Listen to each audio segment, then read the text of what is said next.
Follow your passion എന്നെല്ലാവരും പറയും. പക്ഷേ passion എന്ന് പറയുന്ന വാക്ക് വളരെയധികം തെറ്റിദ്ധരിക്കപ്പെട്ടിട്ടുള്ള ഒന്നാണ്.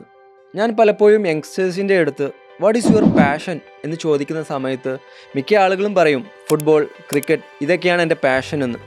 എന്നാൽ നാം മനസ്സിലാക്കേണ്ടത് പാഷൻ എന്നത് രണ്ട് രീതിയിലുണ്ട്.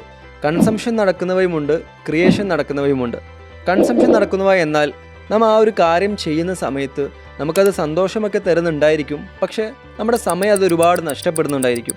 അത്തരത്തിലുള്ള പാഷൻസിനെ നാം ഹോബീസ് എന്ന ഗണത്തിലാണ് ഉൾപ്പെടുത്തേണ്ടത്. എന്നാൽ ക്രിയേഷൻ നടക്കുന്നവ എന്നാൽ നാം ആ ഒരു കാര്യം ചെയ്യുന്ന സമയത്ത് നമ്മുടെ നോളജും സ്കില്ലും ഇമ്പ്രൂവ് ചെയ്യുന്നുണ്ടായിരിക്കും, നമുക്ക് സന്തോഷവും എനർജിയും തരുന്നുണ്ടായിരിക്കും, നമുക്കതിലൊരു പർപ്പസ് ഉണ്ടായിരിക്കും, മാത്രമല്ല നമുക്കത് പണം കൂടെ കൊണ്ടു തരുന്നുണ്ടായിരിക്കും. അത്തരത്തിലുള്ള പാഷൻസിനെയാണ് നാം യഥാർത്ഥത്തിൽ ഫോളോ ചെയ്യേണ്ടത്.